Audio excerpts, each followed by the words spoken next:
Good afternoon, students. This is Shaila Khan Shukla, as you know, and today we are going to take a deal with our new chapter, whose name is Lines and Angles. सबसे पहले हम लोग बात कर लेते हैं angles की. Lines की बात हम लोग थोड़ा रुक के करेंगे, इसलिए लाइंस को मैं थोड़ी देर के लिए रब किए दे रहा हूँ. एंगल्स की हम लोग बात कर लेते हैं कि एंगल्स एक्चुअली में होते क्या हैं. एंगल्स की अगर हम लोग बात करते हैं तो दो पर्टिकुलर रेज जब आपस में मिलती हैं and they create a corner, तो वो कॉर्नर ही हमारा एंगल कहलाता है. सपोज दैट एक सिंगल स्टार्टिंग पॉइंट से एक रे यहाँ पे जा रही है, एक रे इधर जा रही है, तो उसके बीच का जो कॉर्नर है, this is called the angle.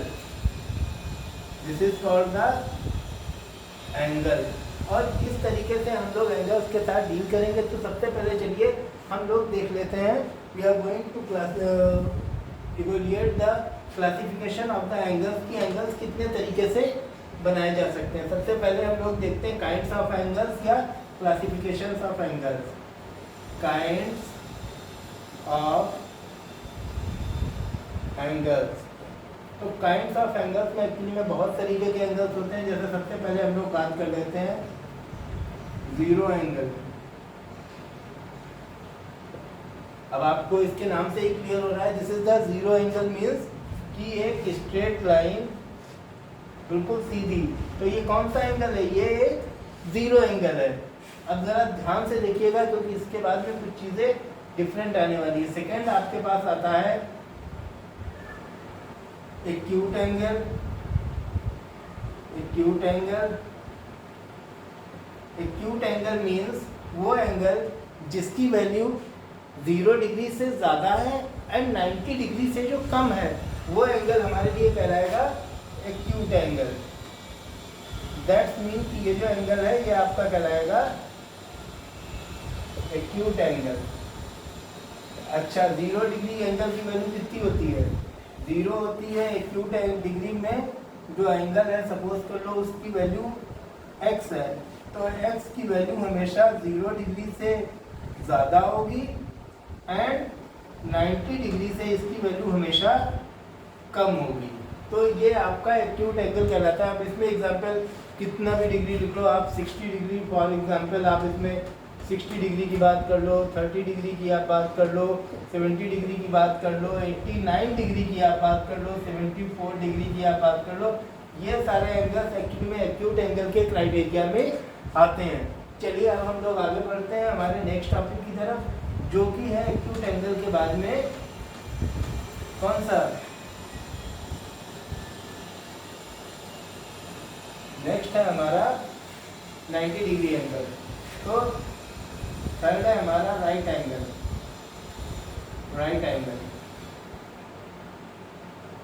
Right angle means बिल्कुल स्ट्रेट 90 डिग्री. दैट्स मीन कि इसकी वैल्यू, इसमें अगर एंगल x की वैल्यू निकालें तो ये यहाँ पर हो जाएगी 90 डिग्री. इसकी वैल्यू हमेशा फिक्स होती है 90 डिग्री. अब इसके बाद में हम लोग बात कर लेते हैं नंबर 4 की, and this is obtuse angle. Obtuse angle की अगर हम लोग बात कर लेते हैं तो ये एंगल एक्चुअली में आपका 190 डिग्री से आपका ये बड़ा होता है. दैट्स मीन कि अगर इसको हम लोग डिनोट करें कि कोई भी एक्स है, वाई है एंगल, तो इसकी वैल्यू हमेशा 90 डिग्री से ज़्यादा होगी एंड किससे कम होगी? इसकी वैल्यू 180 डिग्री से हमेशा कम होगी. एक तो आप ये चीज़ क्लियरली नोट कर लीजिए. नेक्स्ट इसके बाद में हमारा आता है straight angle.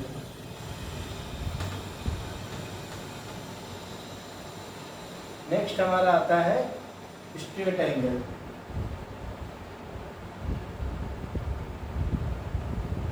Straight angle.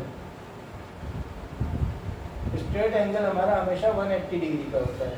That's mean कि यहाँ पे दो लाइनें हैं और बीच में ये देखिए, ये हमारा है स्ट्रेट एंगल. इसकी वैल्यू हमेशा 180 डिग्री ही होती है. नेक्स्ट आता है हमारा 6 reflex angle. Reflex angle. Reflex angle की अगर हम लोग बात करें कि तो ये कुछ इस तरीके से आपका बनता है. और ये जो रिफ्लेक्स एंगल है इसकी अगर हम लोग वैल्यू की बात करें तो इसकी वैल्यू सपोज कीजिए ये z है रिफ्लेक्स एंगल, एंड इसकी वैल्यू हमेशा 180 डिग्री से रिफ्लेक्स एंगल की वैल्यू हमेशा ज़्यादा होगी, एंड 360 डिग्री से इसकी वैल्यू हमेशा कम होगी। 7th नंबर पे आता है हमारा complete angle.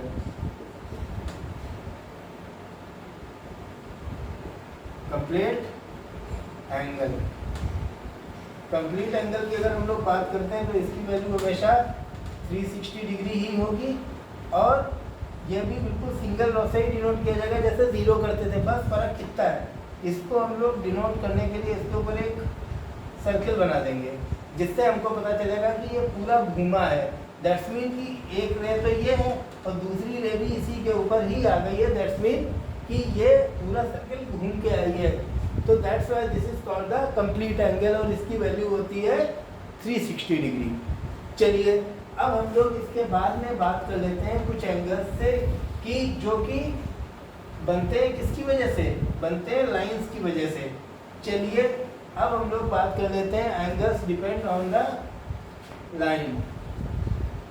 Angles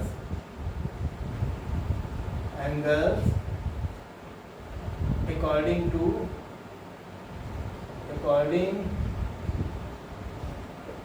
the lines, क्योंकि हमने कहा था ना लाइंस की बात हम लोग आपसे बाद में करेंगे।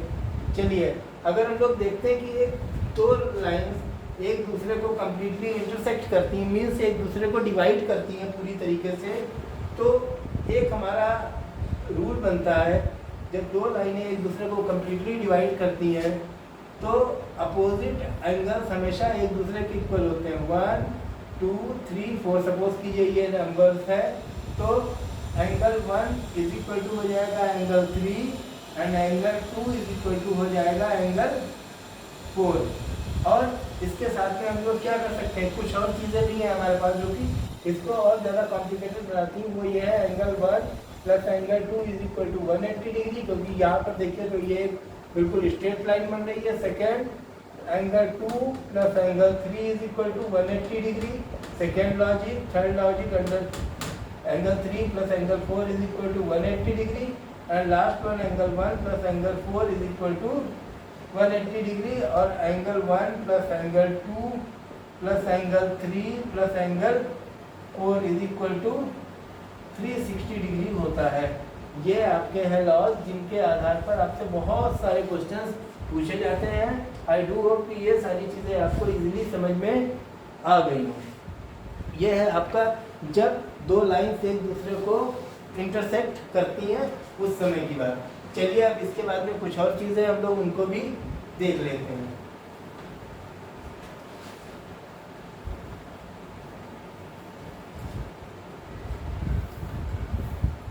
नेक्स्ट टॉपिक्स हम जरा नेक्स्ट टॉपिक्स की अगर हम लोग बात करते हैं तो आता है आपका सबसे पहले adjacent angles. Adjacent angles actually में वो एंगल्स होते हैं एडजेसेंट एंगल्स एक्चुअली में वो एंगल्स होते हैं जो एक ही एंगल पे दो एंगल बने हो। दैट्स मीन सपोज कीजिए कि ये एक एंगल है, इसी में हमने बीच में एक लाइन खींच दी, तो ये सपोज कीजिए है O, ये है A, ये है B और ये है इसमें कहीं पर C पॉइंट है। तो यहाँ से हम लोग इजीली देख सकते हैं कि एंगल AOC की वैल्यू बराबर है angle AOB plus angle BOC की वैल्यू के बराबर है। तो B और AOB और BOC दोनों एडजेसेंट एंगल्स हैं। ओके स्टूडेंट्स, और यहाँ से एक सिंपल सी बात ये भी निकाल सकते हैं कि सपोज कीजिए कि आपसे कह दिया जाए कि टोटल एंगल 70 डिग्री है, एक एंगल 20 डिग्री है, तो दूसरा एंगल कितना होगा। अगर एक 70 डिग्री है, सपोज कीजिए टोटल 70 डिग्री है, तो आपका कितना हो जाएगा, दोनों की वैल्यू 70 डिग्री के बराबर ही तो होगी। तो दूसरी की वैल्यू यानी कि x प्लस कितना हो जाएगा 20 डिग्री। देन x की वैल्यू आप लोग आसानी से निकाल सकते हैं 70 minus 20 then x is equal to 50 degree. यानी कि इस वाले की अगर आपको वैल्यू नहीं भी दी है तो भी आप लोग इजीली निकाल सकते हैं, और इस तरीके से इसके क्वेश्चंस के साथ में हम लोग डील करेंगे। चलिए नेक्स्ट हम लोग आप आगे बढ़ते हैं नेक्स्ट एंगल्स की तरफ। नेक्स्ट है आपका लीनियर पेयर। लीनियर पेयर भी एक्चुअली में एडजेसेंट एंगल्स ही होते हैं, बट कंडीशन ये होती है कि जो लीनियर पेयर एंगल्स होते हैं वो एक स्ट्रेट लाइन पे बनते हैं, यानी कि एक स्ट्रेट लाइन है 180 डिग्री की। अगर इस पे आपने एक एंगल कर दिया या तो अगर आपने एक कर दिया तो ए ओ बी सी, तो यहाँ से भी ये टोटल 180 डिग्री रहेगा ए O C plus B O सी की वैल्यू, यानी कि एंगल ए ओ बी की वैल्यू बराबर angle A O C plus angle B O C बराबर कितना 180 डिग्री। तो ये दोनों लीनियर पेयर होंगे। जहाँ पर इन दो एंगल्स की एग्जैक्ट वैल्यू 180 डिग्री हो तो वो लीनियर पेयर होंगे। अच्छा, लीनियर पेयर से ही एक और आता है कि adjacent angles on A line. यहाँ पर अगर हम लोग एक सिर्फ छोटी सी चेंज करते हैं एंड दैट इज कि लीनियर पेयर की जगह पर अगर हम लोग यहाँ पर बहुत सारे एंगल्स खींच दें, ड्रॉ कर दें, तो ये भी इनकी वैल्यू तो कहीं ना कहीं 180 डिग्री ही रहेगी। तो these are called the adjacent angle on a linear line, means एक स्ट्रेट लाइन पे है। अच्छा,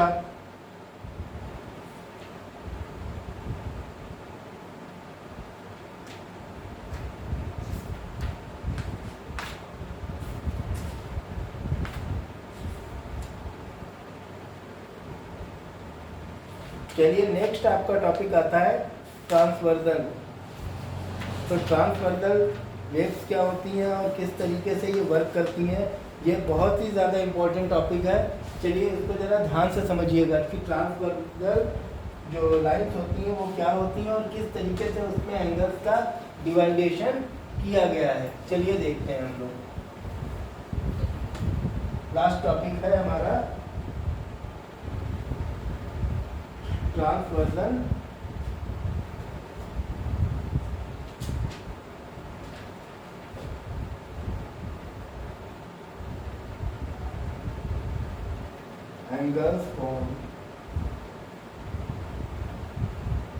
angles formed by a transversal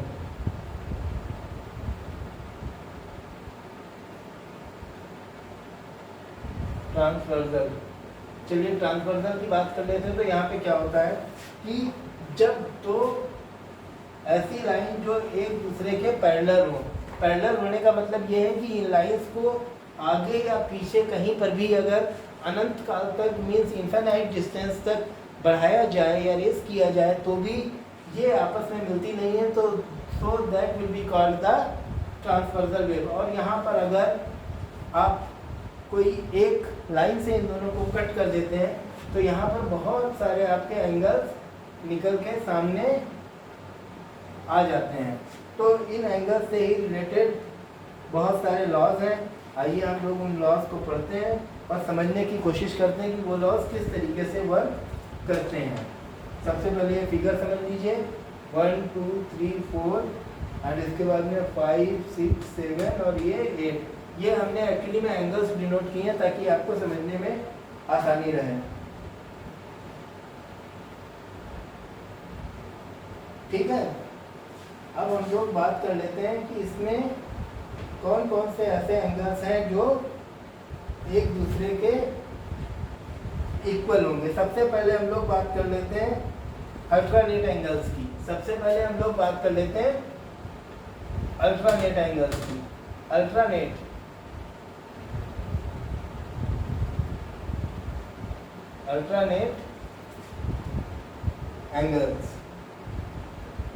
angles की अगर हम लोग अल्टरनेट एंगल्स की अगर हम लोग बात कर लेते हैं तो यहाँ से हम लोग देख सकते हैं कि अल्टरनेट एंगल्स एक्चुअली में कौन कौन से हैं। सबसे पहले तो ये जानिए, इसमें एंगल 3 और 5, angle 5 is equal to angle 3, ये एक अल्टरनेट है। सेकेंड वन ठीक इसी तरीके से हम लोग इसमें देखते हैं, angle 3 is equal to angle 5। फिर नेक्स्ट इसी तरीके से हम लोग बहुत सारी चीज़ें आगे देखेंगे। फिर हम लोग बात करते हैं कॉरस्पॉन्डेंस एंगल।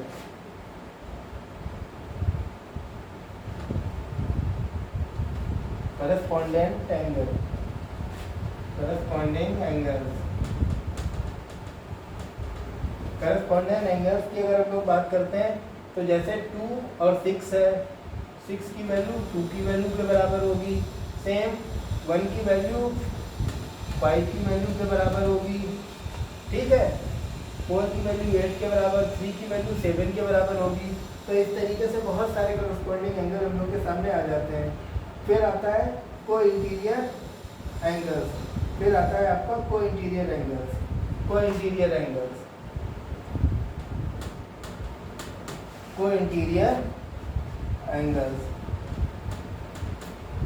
को इंटीरियर एंगल्स। को इंटीरियर एंगल्स की अगर हम लोग बात करते हैं, जैसे एंगल 3 एंड एंगल 6, ये दोनों को इंटीरियर एंगल्स हैं। ये तो बात हो गई। अब हम लोग जरा ये देख लेते हैं कि इनमें कौन कौन सा एंगल एक दूसरे के इक्वल है और किस वजह से है। चलिए ये चीज़ हम लोग देख लेते हैं जरा यहीं पर। सबसे पहले अभी हमने आपको बताया था उस तरीके से देख लेते हैं। Angle 1 is equal to angle 3 हो जाएगा क्योंकि अपोजिट एंगल है। Angle 2 is equal to angle 4 हो जाएगा, opposite angle. Angle 6 is equal to angle 8 हो जाएगा, opposite angle. And angle 5 is equal to angle 7 क्योंकि ये अपोजिट एंगल्स हैं, ठीक है।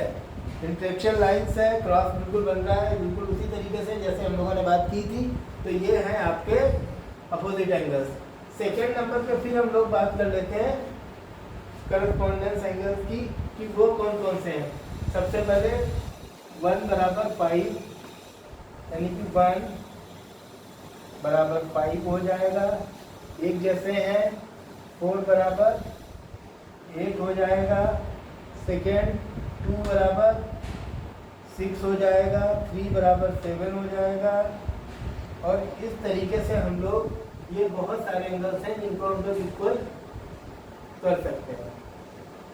और यहाँ से हम लोगों ने एक कंक्लूजन निकाला है, चलिए इसको हम रब कर देते हैं, फिर आपको उस कंक्लूजन को भी बता देते हैं कि यहाँ से देखिए आपको एक कंक्लूजन मिलेगा।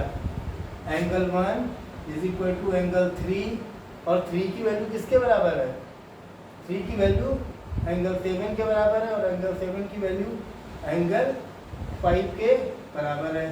ये चारों एंगल आपस में इक्वल हो गए। सेकेंड वन, फिर हम लोग बात कर लेते हैं एंगल 2 की वैल्यू 4 के बराबर है। Angle 2 is equal to angle 4। अब एंगल 4 की वैल्यू एंगल 8 के बराबर है। एंड एंगल 2 की वैल्यू एंगल 6 के भी, एंगल 6 की वैल्यू एंगल 8 के बराबर है। तो इस तरीके से दो हमारे पास पेयर आ गए जिनको डिनोट कर सकते हैं और जिनके द्वारा हम लोग बहुत सारे क्वेश्चंस सॉल्व कर सकते हैं। आई डू होप कि ये आपको जो ट्रांसवर्सल वेव्स थी इसके बारे में आपको पूरी जानकारी मिल गई हो और इसके एंगल्स भी आपने अच्छे तरीके से समझ लिए हो। और इससे रिलेटेड अगर कोई भी प्रॉब्लम अगर आपको होती है तो आप you can directly contact me and consult with me about this particular chapter. So I do hope कि ये सब आपको समझ में आ गया होगा। So for 7th class, 6th class and for 8th class, all the syllabus has been completed. Only in 9th and 10th, only a few chapters are remained which will be definitely completed tomorrow or day after tomorrow, definitely onwards. So okay students, thank you very much. Have a great day and do the hard work for your half-yearly examinations. All the best for that. Thank you very much.